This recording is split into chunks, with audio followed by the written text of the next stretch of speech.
Welcome to the Savvy Dentist podcast with Dr. Jesse Green, the show where great dentistry meets great business. Listen in each week as we bring you an inspiring person who will share their story, ideas and business techniques to help you create a practice and a life you love. And now introducing your host, Dr. Jesse Green. Hello everyone, Jesse Green here. Welcome back to SavvyDentist.com and to the Savvy Dentist podcast. It is fantastic to have you here for another episode of the show. Now, I'm super excited to let you know about our latest project, and many of you have heard already, but if you haven't, we have just released the Savvy Dentist magazine. The idea of a magazine has been sitting in my mind for at least, I want to say 6 or 7 years at least, probably longer.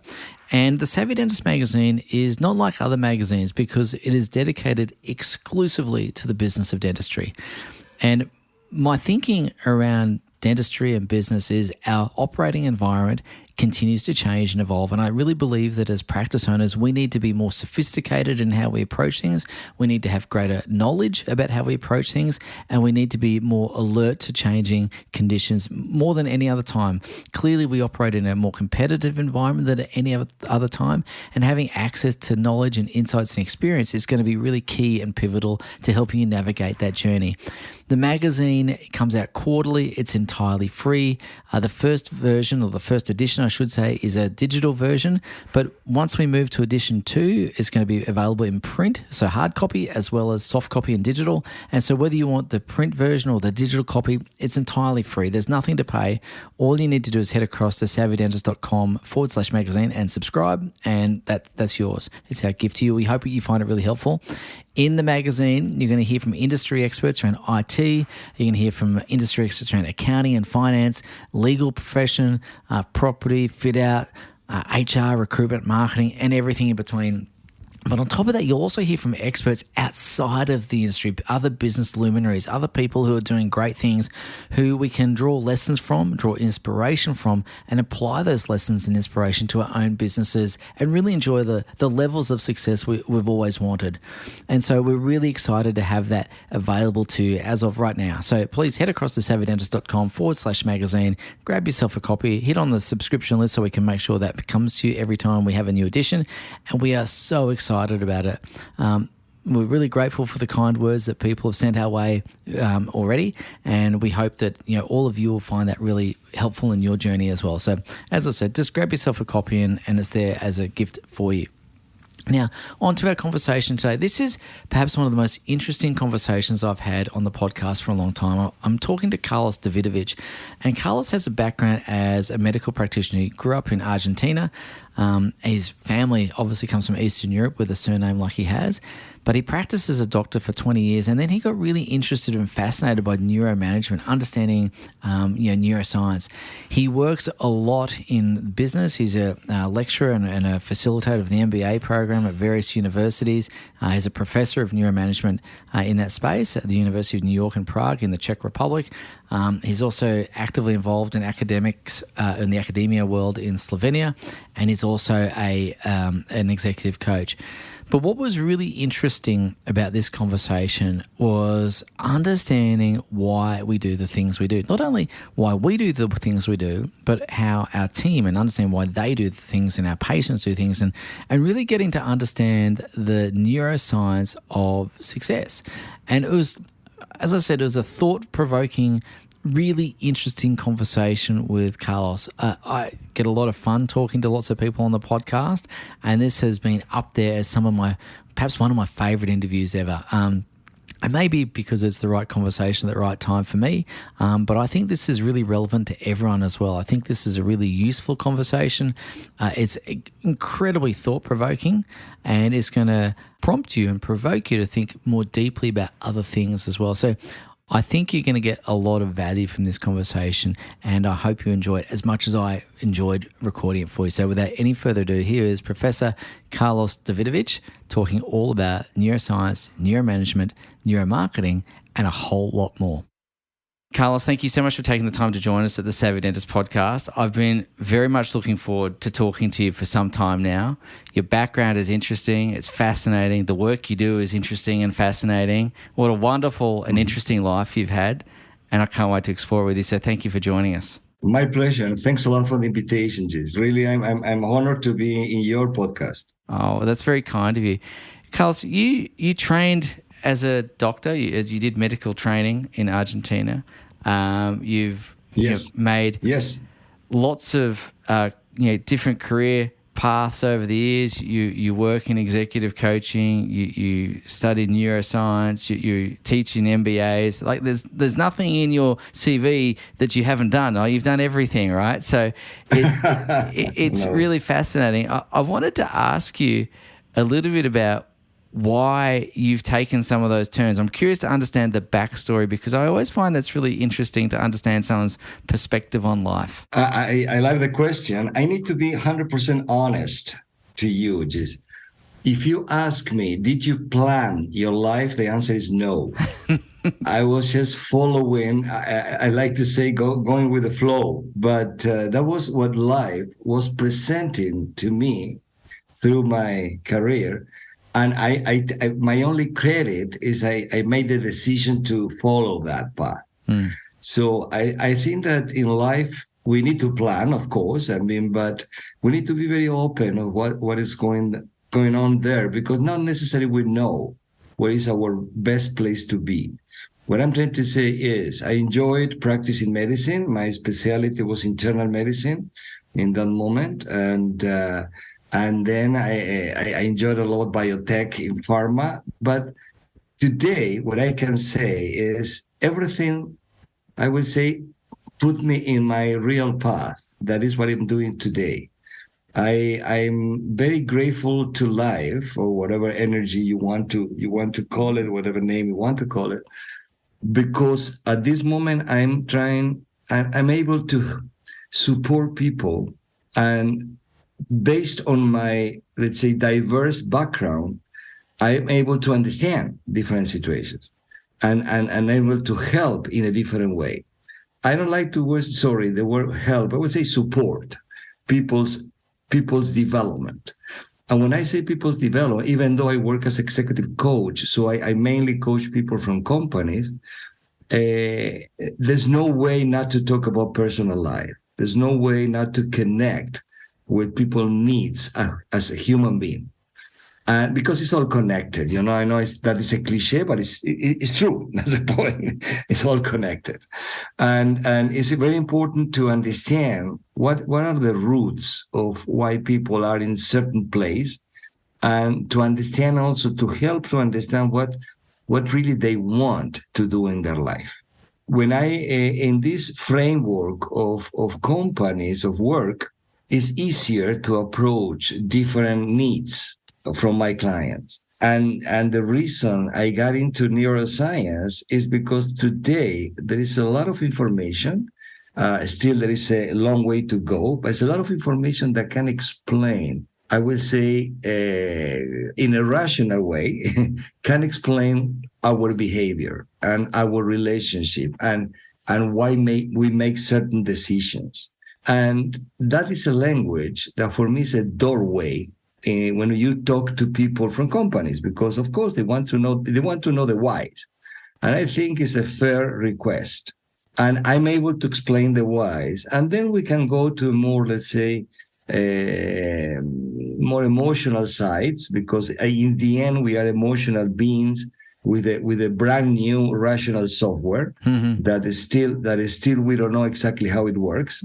But as I do, that we have a very primitive brain. The instinctual one, the reptilian, and the emotional, and those are the ones that are leading our behavior.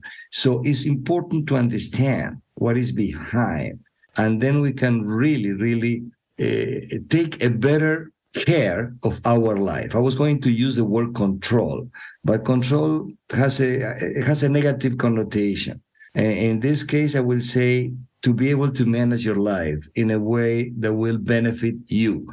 That, of course, I don't know if you know, because not too many people know the real definition of the word coach. I don't know if you heard about it. A coach is really there just to support someone, not so much to mentor them and tell them what to do, but to help them uncover and discover things that they already probably have within them, rather than didactically providing advice. That is correct. But the let's say the etymological origin, the origin of the word coach is a Bulgarian word originally. I'm sure that in Australia you have the same thing that you can find in the United States, Canada, or here. Have you seen those big buses, the bus, out of the bus that says coach in the bus? Yes. Well, that is the real meaning. Coach is a vehicle that will take you to the place that you want to go. So that is the real definition of coach. There you go. And then there was adopted in sport, and then was adopted now as in business or an organization. But the point is just to be that vehicle in the way that knows how to get or help you to get to the place that you want to go. That's not my decision, it's your decision in the end. And that's what I try to do. What was it about neuroscience that fascinated you most? Why did that particular discipline capture your attention in the way that it obviously has? And I know you not only do you coach, but you have a role in academia as well. You're involved with MBA programs and so on. So what is it about neuroscience and understanding why people do the things that they do? What is it about that you find so fascinating? That's a great question. What really caught my attention was at the moment I was able to bridge the world of how the brain works and our external world regarding human behavior. So normally, and I'm very respectful of psychology, we talk about human behavior in the context of framework of psychology. That's fine. But there is more behind this. What I'm trying to say is there are more concrete reasons, things that we can understand even better, or why we connect with people in certain way and not a different way, and mainly to understand what part of myself is leading that conversation. What I mean is, we are evolution was a must, and we are a very evolved, let's say, individual as a human being. But to be honest, between you and me, we behave a quite primitive way many times, Yes. Yes. And now that I know how this framework, I was creating this framework of different brains. I call it 5 brains, just to explain, mainly to be able to understand in the way we react, in the way we respond, in the way we are affected by our relationship with others. Because in the end, if we want to move forward in our life, we cannot do it by ourselves. So remember that the brain itself is a social organ, and we as a human being, we are social beings. So even though some people, they like to say that they don't like people or they want to be with people, we cannot be without people. So we are social beings. And the interesting part that fascinated me was to start understanding that many findings about how the brain works were reflected in the outside world. So I don't know, I don't want to make it complicated, but what I wanted to say is, for instance, I'll give you an example, just because, you're a dentist, so you will understand perfectly what I'm trying to say, and your audience as well. If you know that the brain cells, the names are neurons, right? The neurons are the brain cell. But in neurons by itself, if I have isolated neurons, worth nothing. The power of the brain, it doesn't reside or is on the cells, resides on the network. The power of the brain is everything about the network, is everything about connection. The power of human beings is everything about connection. It's how we connect to each other. It's how can we support each other, and we can move forward connecting in community, in organizations, or whatever.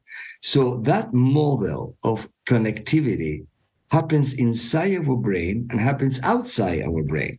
So, and then I start going deeper and deeper, and it's interesting how science was somehow replicating the outside world resembling the way that the brain works. I don't want to make it complicated. Please tell me, okay?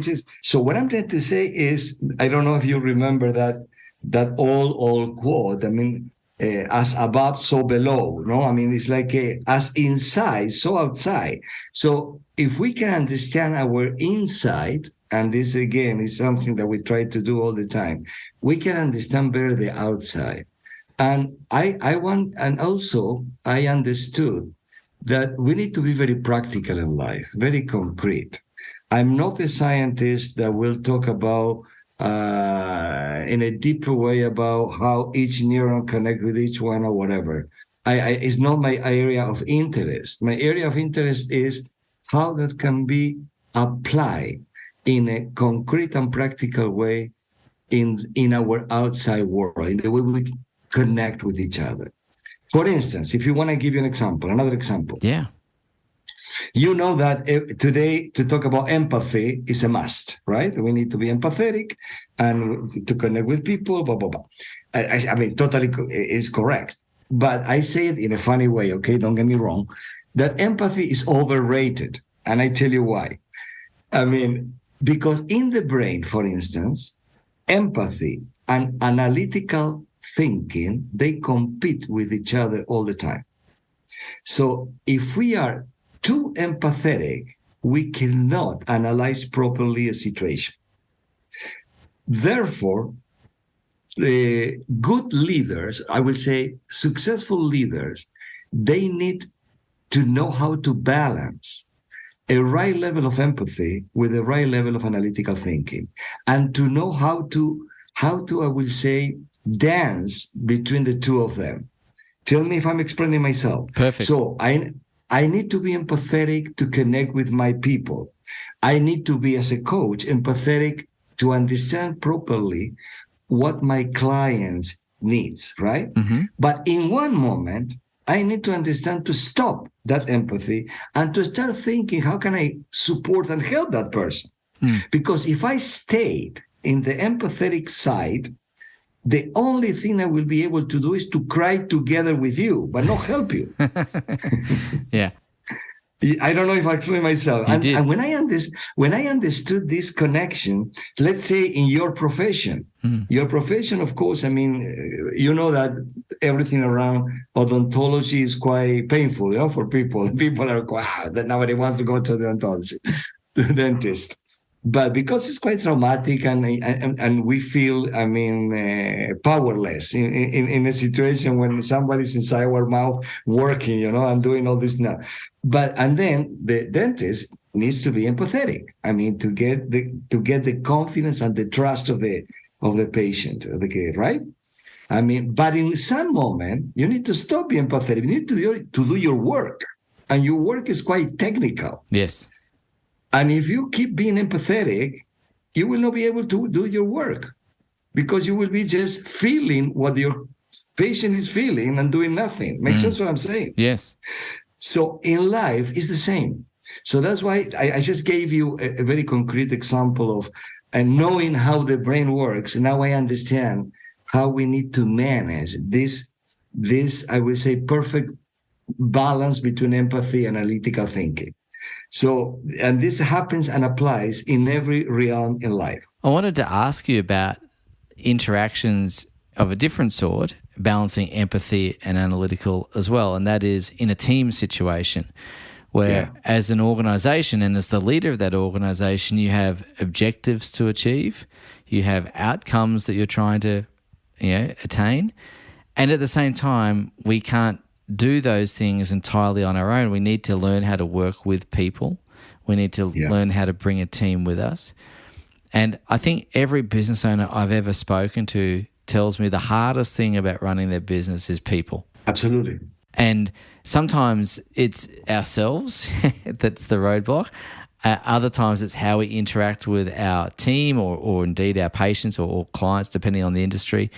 But I wanted to ask you about the team dynamic as well, because as the leader of the organization, we set these objectives that we want to achieve, and how do we strike that right balance between being an effective leader and achieving goals, but also managing our team dynamics well enough to feel like we're caring, supportive, and getting that balance right.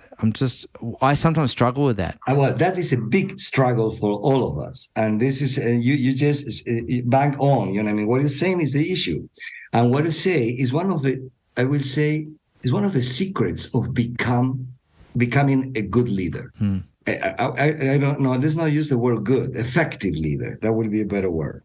An effective leader needs really how to build trust, that people will, I will not use the word follow. I will say will work in a productive way. Yeah.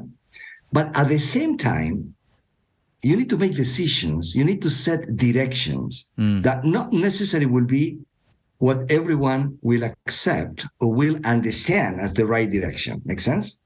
So what I'm trying to say is that balance is so important to understand that I need to learn how to, how to activate one or deactivate it to let the other one come up in such a way that is what characterizes productive and effective leaders. Today, I mean, you know that there are different models of leadership, you know, I mean, let's say more autocratic people that just give orders, I mean, whatever. Today we talk about servant leadership. Yes, a lot. It's another model. Servant leadership, it doesn't mean a leader that does nothing. It means a leader that will put their team first and will encourage the team to be very proactive and to help, I would say, to take that team to the right place, right? Not making all the decision, because that's not a good leader. So a good leader is the leader that can allow people to arrive to the right decision. And somehow the best leader is a leader that can use coaching techniques, leading people. But again, if you have written in your form, I mean, here in your head, consensus. I will use the word consensus. Let's use the word consensus. I'm totally against of the word consensus because it's impossible. You cannot, make everyone happy. Yes. You cannot make everybody happy. This is wrong. This has never happened because people are different. But even though you need to set directions on what will be the best decision for the team, for the organization, for the company, for the benefit of the company. That best decision, I will say, and I will be quite extremist on this, will never, everyone will be happy with that decision. But that's not the point. Maybe people will understand later. So as a leader, you need to learn how to involve everyone, engage everyone, giving their opinion, asking for the proposal. But in some moment, you need to make a decision. Yeah. So this is where we need to go. And not waiting that everyone will agree.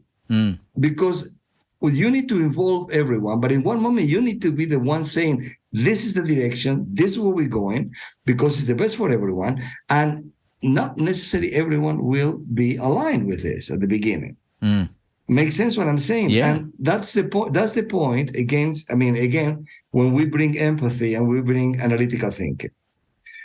I maybe I don't know if it's clear. What I'm trying to say is that balance is a key component of leadership.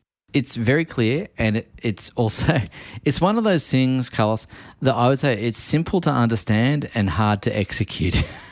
Exactly. Right. Exactly. Intellectually, I understand that, and emotionally, I find it challenging to do. Absolutely. My first career out of university was as a dentist in the Navy, and so in a military, it's very hierarchical, and you have whoever has the most stripes on their shoulder is the person who's making the decisions. There's not always input from the team. There's often a command and control type of mentality that goes with that. And I think for one reason or another, that kind of leadership seems to have found its way into lots of different areas outside of the military. And so trying to get that balance away from being autocratic to being middle without being too empathetic as well, or indeed going the other way if you're starting from the empathetic side is challenging. one of the questions I wanted to ask you, if I may, is, and I don't know if this is a real word or a made-up word, Carl, so if you have a better language for it, please correct me. The concept of a highly sensitive person. Mm-hmm. I've often been described as a highly sensitive person.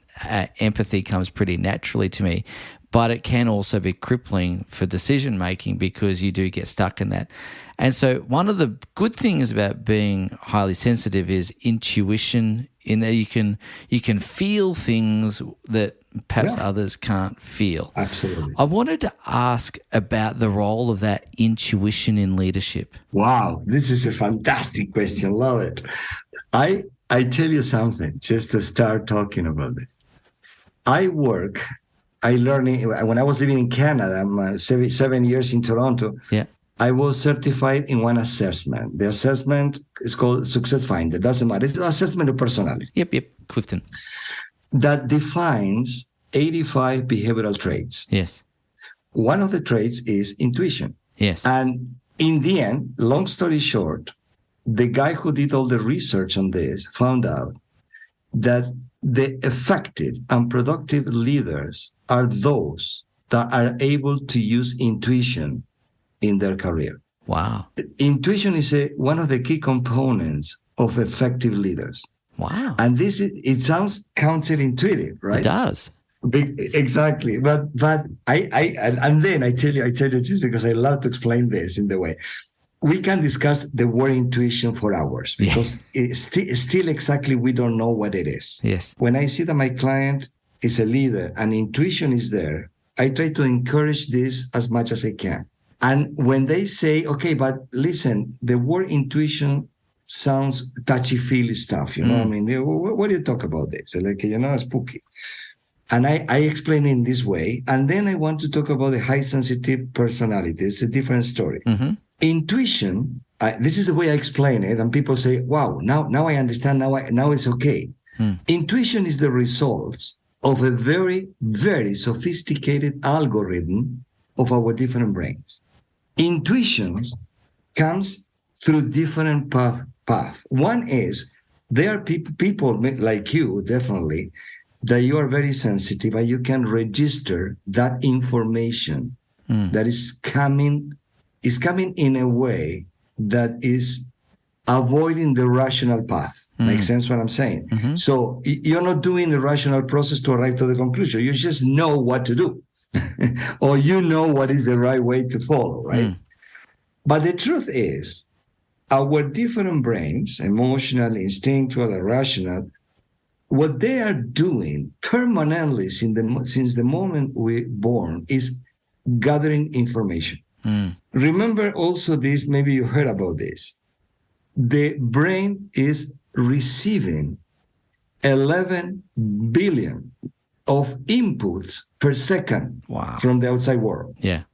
And we are conscious, the conscious mind only can handle 44. Yeah. So and when you say, hey, wow, I mean, what's going on with the rest? No, thanks God. Because if we will not have this filter, we will not able to manage such an amount of information. Yes. But our brain is able to do it in a non-conscious way. Yes. And that information is stored in our different brains. Let's call it, the brain that we have here under the skull. And at the moment that there is a challenge, there is a problem, there is a question, our brain will start trying to find the solution in a rational way, and this is the smallest part of our power, and in a non-conscious way that is the broadest way that we can work with. 95, some people say 99, 97, doesn't matter. But the biggest amount of work, the brain does it in the backstage, not in the front line. And in one moment, you got their solution. You say, I know what to do. And then people that are too much attached to rationality, they say, but I cannot deal with this information because I don't know how the process went. You know what I mean? Yeah. So I cannot support this. Good leaders, effective leaders, they don't care about this. They say, this information is the way we need to move forward. I mean, this is the way, and I will follow this. I don't care about the rational process. That will come after. But this information is what I'm convinced is the way to go. That intuition came from a very sophisticated, profound process that happened in my different brains. Make sense what I'm saying? Yes, makes perfect sense. So what I'm trying to say is, it's not, I love magic, okay? Don't get me wrong, but it's not magic. It's a process. Yeah. Yep. Intuition is a process. And some people like you are more, I would say, aware of listening and understanding and decoding that information. And some people are in denial. They say, no, if I don't do a rational process, I don't believe. So, okay, fear is behind that, that sentence. Yes. So when you say, I'm a high sensitive person, then first of all, I love it because we can go to a different conversation. Yeah. Because I don't want to go there unless you want. Reality is not what we think it is. Reality is a lot of more complex things, and we have just a small window to see reality. Yes. So because we don't listen all the sounds, we don't see all what is out there. So we are quite limited by our senses. Yes. So then, but the body itself is not so limited. It's able to receive information, it's able to sense information in a more complex way. And people with high level of intuition, I'm very respectful of that, because it means that you are able to decode information that didn't need to go through a rational process. But it doesn't mean it's not real. It doesn't mean it's not useful. It doesn't mean it will not help you in whatever aspect of your life. It's very interesting. And what I found in my own experience, and I don't want to make this conversation about me necessarily, because there's plenty of other people who've got far more expertise and experience than me on this. What I have found is that I can't tell you why I think something or feel something. I can just sense it. And someone says, well, exactly. Why? I don't know. I don't know. It's just there. And usually that shows up in a sense of whether someone's upset or not engaged and whatnot. So coming back to the leadership question, because I think, we spoke about making this pragmatic and practical. I guess what I wanted to ask in all of that is, I feel like in some ways being highly sensitive is both a pleasant gift, but also a curse. It's a curse and a gift. Yeah, absolutely. It's a blessing and a curse at the same time. Totally. Absolutely. And for those people that have it, they'll probably understand and appreciate that. But for those that don't have that part of their nature, how do you work with people that do have it? I'm trying to ask about those different dynamics between people who are a bit more sensitive and those that are a bit less sensitive. I guess if I could simplify my question. I will be very firm and determined on this. People that are not able to decode that area of life, they will not reach higher places in any organization. They can't. In the ladder of leadership, higher you are, there are two components that always you will need to face. You will be lacking all the information because it's impossible to have all the information. Yes. Because, leaders, CEOs or whatever, C-level, they are experts on one thing, not on everything. Yeah. But they need to make a decision about everything. Yeah. So you never have the whole information. And second, you don't have time. So lack of time and lack of information, the only way to solve that riddle is with intuition. And more experienced you are, your intuition will work way better because there's more information inside. And more sensitive you are, you will be able to decode better that information. Make sense? So that's why I tell you, it's funny because when I talk about intuitions, and at the beginning, when I started talking about this, I was like, I would say, okay, people would tell me that I'm a touchy-feely guy, whatever. I am, but that's a matter. It's not the point. So, and never after, 20 years, never a leader told me, I don't know what you're talking about. Yeah, they get it. It was exactly the opposite. People come to me in a coaching session or after the presentation, I say, I know what you're talking about. My team did all the analysis about certain problems, let's say, and they say, we need to go right. And I know that the direction is left, not right. So, and I know that we need to go to exactly the opposite place. And they ask me why, and I don't know how to explain that. And then I say, don't worry, don't try to explain it, because the source of that information is not connected with the alphabet. You cannot explain it. Don't worry.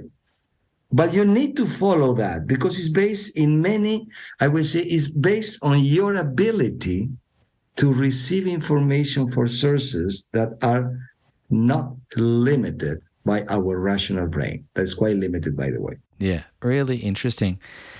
What I'm curious to ask about is, you've mentioned that the upper leaders, people at the upper end of the leadership ladder, have certain qualities, one of which is being able to use their intuition and sense those things. Yeah. What are the other qualities that you've observed? You've worked with lots of people in the C-suite. You've worked with really high achievers, your whole life. Yeah. What other traits do you see them possessing? Let's go there. Is more experienced in working life is better? The answer is yes, but it's not enough. It's not about experience. Today, all the information you would like to know is in Google. Yeah. So it's everywhere. It's everywhere. It's not to having too much information. It's knowing what to do with that information. So the right combination of intuition, and I will put intuition first because you brought it up and I think it's very important. Intuition plus two other components: analytical mind, so that you can analyze things, and common sense. That is so difficult. Yeah. Because common sense will be guiding you not to go to the wrong path. You know what I mean? Because sometimes really you need to make quite difficult decisions. Mm-hmm. But you need to learn how to put all those decisions through certain filters. Again, intuition is very important. Do you feel that is the right decision? I always ask that question to my client. Do you feel? And they say, yeah, this is the way. And I already know that if they feel that, there is a lot of, I will say, support behind, and that's the reason that feel to go that way. The second question is, okay, once you have the information, did you do enough analysis of it? Because sometimes, you need to add more components. And the third one, do you think is what your common sense says about this? But in that order, intuition goes first. So, and then, okay, then give me the information that comes from intuition, and then we can analyze, let's say, how to do it, how to implement it, or what will be the best way to put things in place. Make sense? But those are components that are very, very important. Empathy is, I will say, is one of the ingredients in the salad, that needs to be there. But again, higher in the organization, or when the organization is quite big, you cannot take care of everyone. This is impossible. And sometimes the decision, okay, so let's say the company decides to shrink, or to reduce the number of people. Okay, let's do it with an empathetic component. But if that is what the company needs, you need to do it. And not everyone will be happy, of course. But if you need to do it in the nicest way possible, but you need to do it. Makes sense what I'm saying? So you need to be determined in your decision. And you need to be mindful that people will be affected. So let's help them as much as you can. But it's impossible, again, to arrive to 100% consensus. It's really interesting, isn't it? Because I think there's a whole bunch of things in there. And we just spoke for a moment about common sense. Yeah. There's an expression, I'm sure you've heard it, or a question perhaps, why is common sense so uncommon? Absolutely. And so I wondered if there's a neuroscience explanation of common sense. It's a good. Common sense, again, is a blessing and it's a curse at the same time. Yeah. Common sense is what will make you feel that you are making the right decision. Yes. Because it's not affecting in the wrong way to many people. It's a common sense to do. But at the same time, could be a limiting factor. Yes. Limiting factor if we need to introduce something that is very innovative. Because common sense and innovation, they are not good friends. No. So what I'm trying to say is common sense is great for a daily, managing life. But sometimes if you need to introduce something that is really, really outside the common sense, because it's very innovative, in that moment you need to download the volume of common sense and you need to go with that. So people, if we are not still living in the cave time, that was due to people that were innovative, people that were not okay with the status quo, people that were not okay with the common sense of that moment. So I'm mindful that at this moment I'm complicating the conversation because common sense can be useful in certain level, but if you need to cross the line and to introduce something that is really goes out of the common sense and you need to do it, that maybe is the only way to survive. So I will add one more component now. The other day, I was asked for another podcast. There was a guy from Canada, and he leads a podcast called the Atypical Leader, because he was a profound, now we call it neurodiverse personality. You heard about the concept? Yes, I'm familiar. Okay, so he was very affected by things that we used to call it a spectrum, autistic spectrum, ADHD, dyslexia, and all this stuff. But he was able to become a very successful leader, despite all this limitation. Yes. And in the conversation, in one moment, I told him, listen, if we are not still living the cave time, is thanks to atypical leaders, people that were not fitting in the normality. Normality is. Somebody that was thinking differently, somebody that was feeling differently, somebody that were not okay with the status quo. So if you analyze those three parameters and you compare with common sense, we have a problem. Yeah. But if you understand when is the moment to stop one and to let the other rise, then you can move forward with creative solutions, with something that you need to try. It's trial and error in life. And if you have a different idea that will not fit into common sense, so be it. Just go.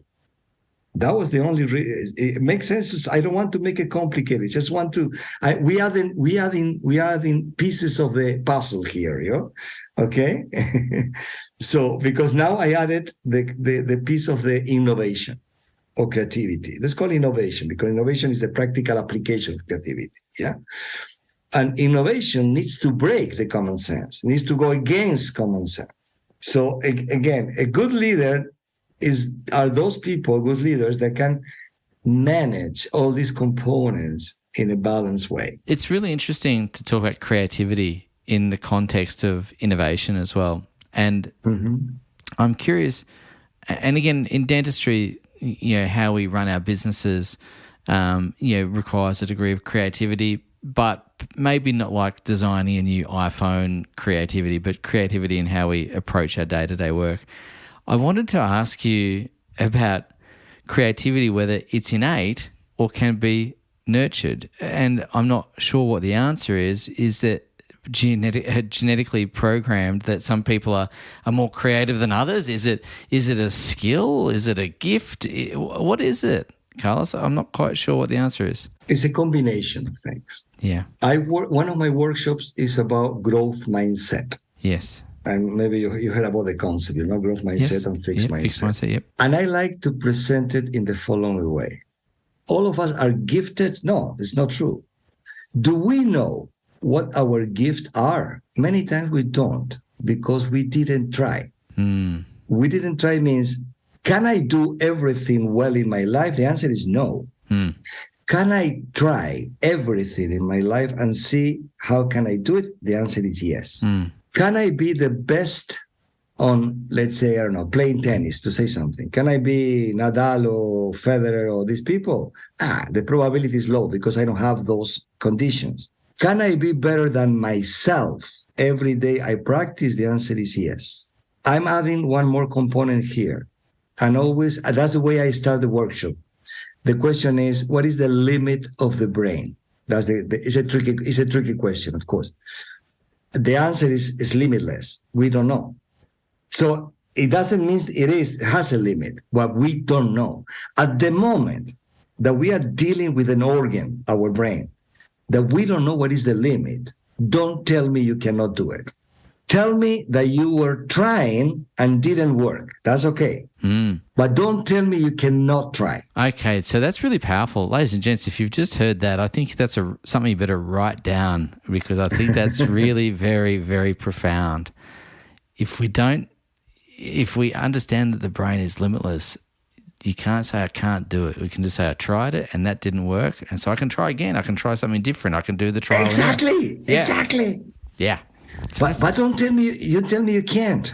You don't tell me you don't have the gift. We don't know. I just want to ask you about how neuroscience shapes marketing. I want to ask a little bit about how we receive messages, how we act on messages, why we do the things that we do as consumers, how we can be aware of what those marketing strategies are trying to do to us.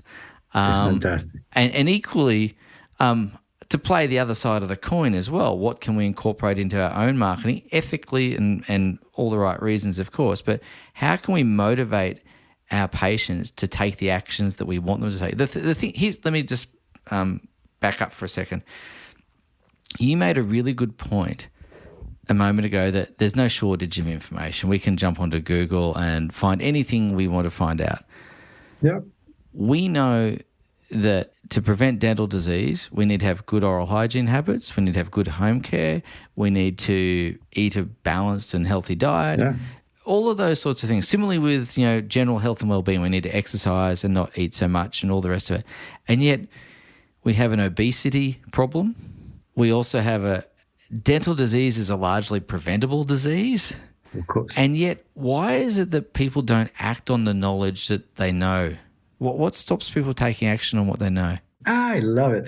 Oh my God. Okay, we have another hour. Yeah, I go there. Okay? Sorry, Carl. I know. These are questions that interest me and fascinate me. Okay, let's take it by pieces, okay? Because you brought many very interesting questions. Yes. Number one, it doesn't exist 100% rational buying decision. Yes. It's impossible. The brain is not prepared for that. In the same way that the brain is not prepared to make a 100% rational decision in general, a buying decision never, and I use the word never, that is quite strong, never is a rational process, never. Marketing, I don't teach marketing, I teach neuromarketing. That is to understand why your client will buy you instead of your competitor. In other words, is to learn how to recognize what is the real motivation. Stop teaching people a new diet because they will keep being obese because they don't want to go to diet. It's not about a different diet. It's about what is the motivation of that they don't do it. Why they don't do it. We can bring psychological issues, whatever. You know what I mean is the motivation factor is the driver.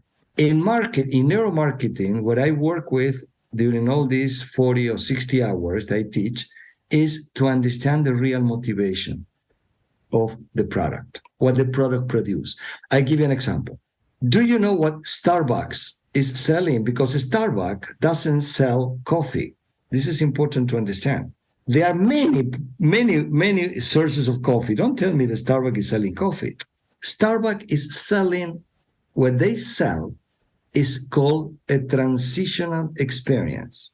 Okay. From your house to work and vice versa, you go to a place, Starbucks, that looks like a living room of your house. Yes. So then the transition between your work and your house will be more smoothly, and you have the feeling to be in a place that is partly as your house and partly is your work. Makes sense? So they sell the experience of being there, not coffee.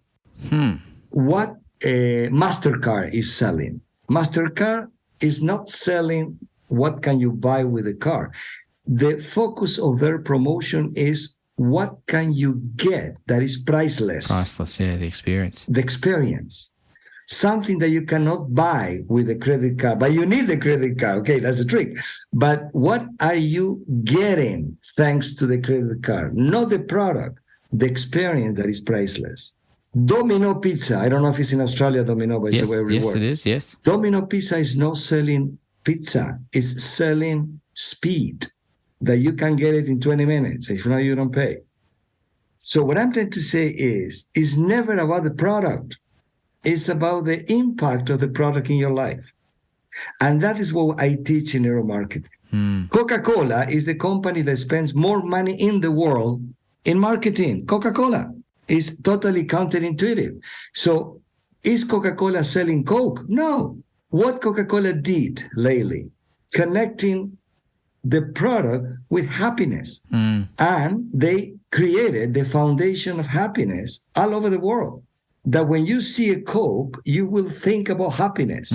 It's not about Coke. It's never about the product. It's what the product, how the product will impact on you from the emotional point of view. It's really interesting. I've been reading a lot about Harley Davidson motorcycles recently. Oh, funny. Okay. Another good brand that sells, in one sense, motorcycles, but what they're really selling is, I guess, the experience. Feeling like I'm tough in my black leathers driving down the road, right? And I know that there's a community around Harley Davidson riders as well, and they're probably selling some elements of community, I suspect, as well. Totally interesting. But just not only that, one of the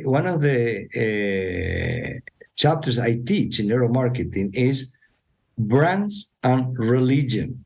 Every single religion in the world has 10 components.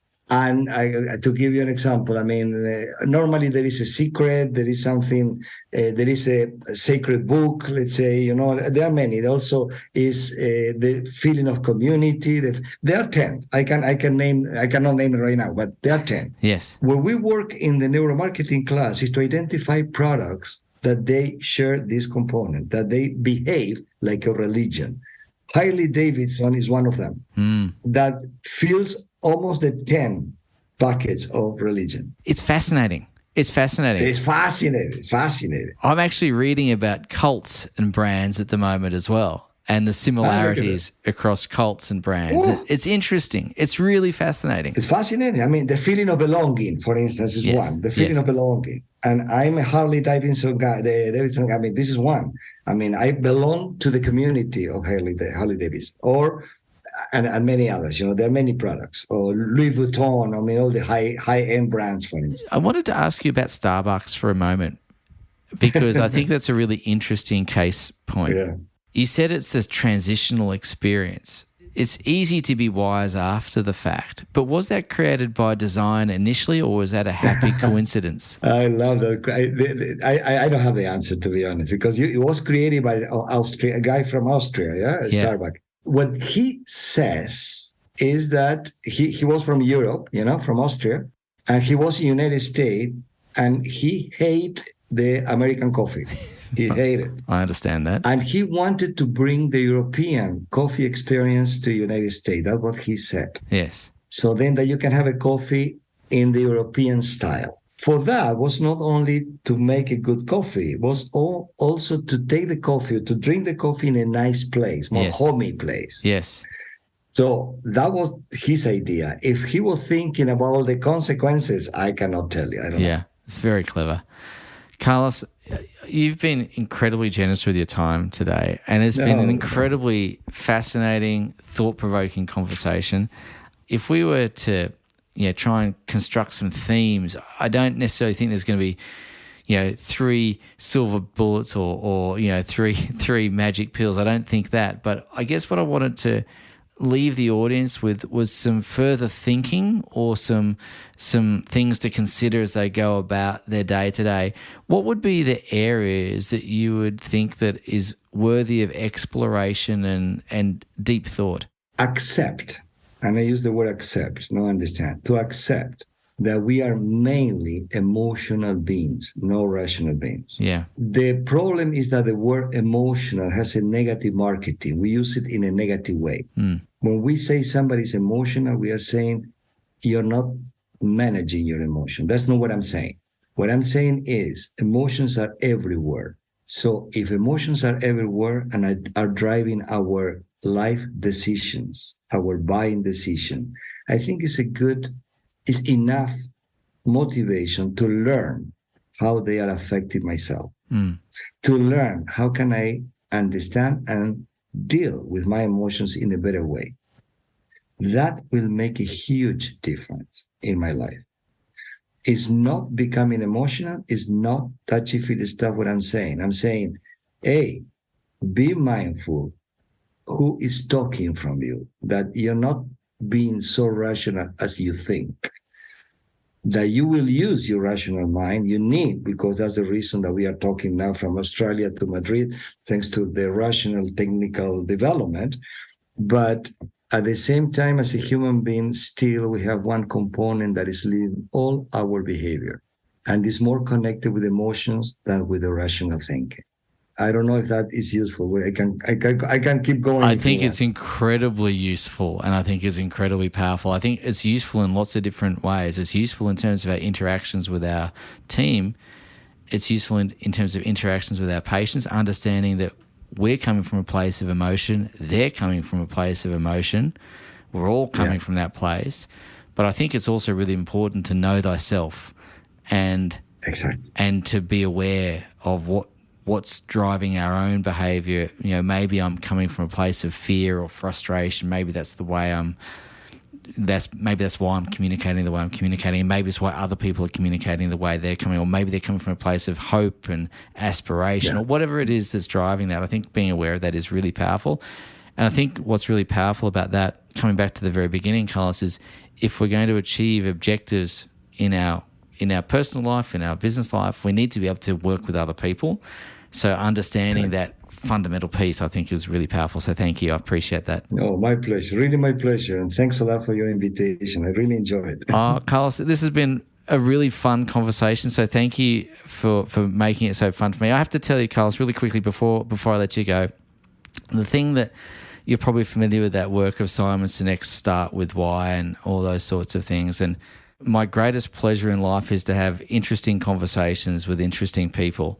And this conversation absolutely meets those criteria. So thank you so much for the work you do. And thank you so much for sharing. I'm really appreciative. No, of course. My pleasure. And still we didn't talk about you as a high sensitive person, but we can talk it another opportunity. We can pick that up another time.